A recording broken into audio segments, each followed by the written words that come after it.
Welcome to the Striking Oil Podcast, bringing you up-to-date analysis, opinions, and news on the Edmonton Oilers. I'm your host, Caleb Kearney. I am a carpenter by day, and by night, I write for the Edmonton Oilers team site over at the Hockey News website. This is a very quick special game day episode.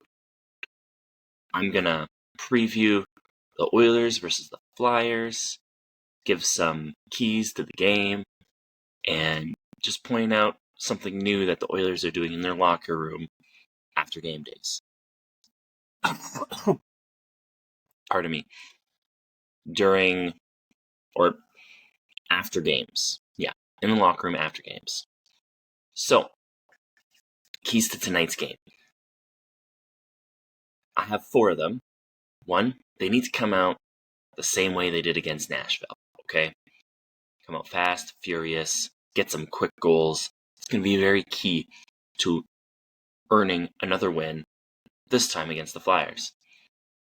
Now, with that, they also need to give up less chances and try and keep that shot clock below 40 to help out whoever's going to be in net, whether that's Campbell or Skinner. Okay, keeping that in terms of sustainability, that's going to help the Oilers the most. Now, third key is they're going to need another excellent performance from their goaltender. Okay, my prediction is that it's going to be Campbell in net tonight, just to kind of keep the ball rolling on him going. And then they'll potentially go with Skinner on Saturday night. I think that could be a really good deployment situation. Skinner last year had an excellent save percentage on 4+ days of rest.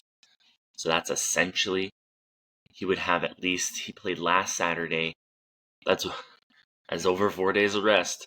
So he can definitely hop in even tonight. If he goes in tonight, that would be 4 days of rest. I'm just looking over at my calendar there. So that's not a bad.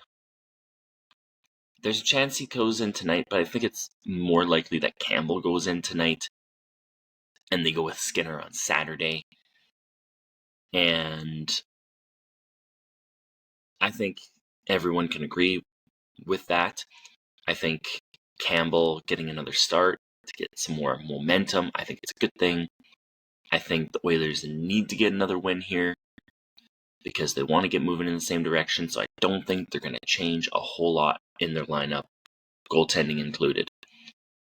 Now, my final key to tonight's game is continuing to get more production at even strength.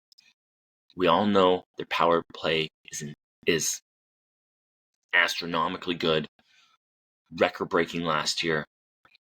They need more even strength production, and they got that last game against the Predators. So that ball needs to keep rolling. They need to continue that.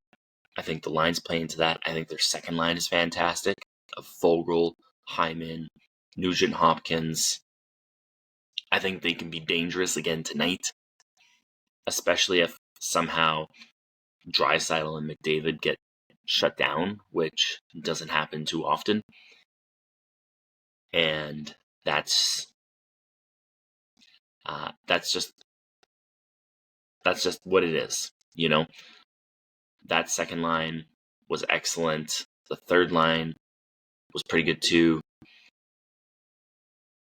Up and down the lineup, more even strength production is only going to help the Oilers, and more production from the backside.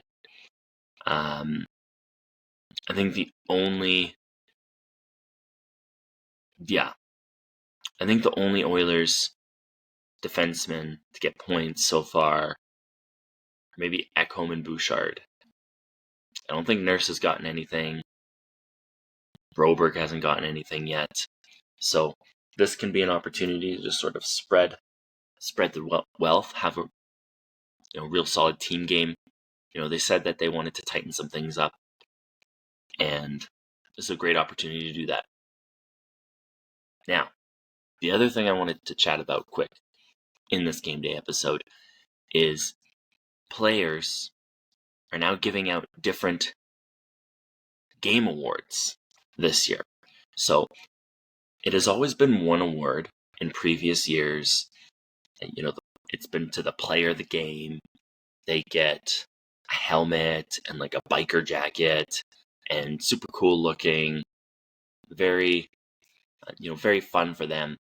But they're changing things up this year, which I think is kind of interesting. And they're actually going to give out 2 awards. And if you noticed on the Oilers X page or Twitter page yesterday, you would have seen this. But you're giving out 2 awards. And the first is an artist's cap for the offensive player of the game.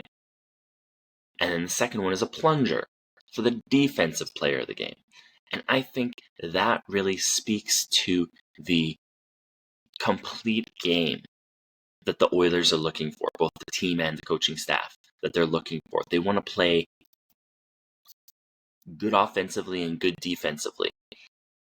And having this offensive and defensive player of the game awards can be a really just fun internal way to motivate guys to want to get those awards.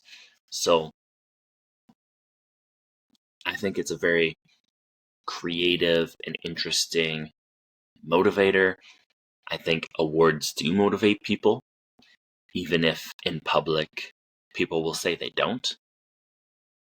But this is a very interesting way to go about that, and I need to commend the Oilers players for making that happen.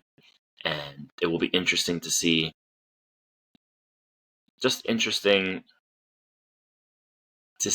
who they select as defensive players of the game or defensive player of the game. And we can kind of get a sense in terms of what they value, what the players value in defense from their teammates. So that is going to be everything today. If you enjoyed this episode, give us a 5-star review on whatever platform they let you do that sort of thing. You can follow me on Twitter at @CKearneyWriter. You can follow the podcast on Twitter at StrikingOilPod. You can go to thehockeynews.com/NHL/Edmonton-Oilers and read all the latest articles from me about the Oilers. I had a very cool piece come out yesterday, part 1 of my interview with Dr. Christopher Wells, who is one of the co-creators of Pride Tape. So go over to the website, check that out. You can subscribe to the podcast on whatever platform you prefer: Spotify, Google, Amazon, Audible, and of course on YouTube. You can like the video on YouTube, you can subscribe to the channel, you can leave a comment and let me know what you think the Oilers need to do in this game against Philadelphia to win. And the links for everything mentioned above will be in the show notes. Thank you for joining me, and don't forget, it's not a game day unless the Oilers play. I'll see you next time.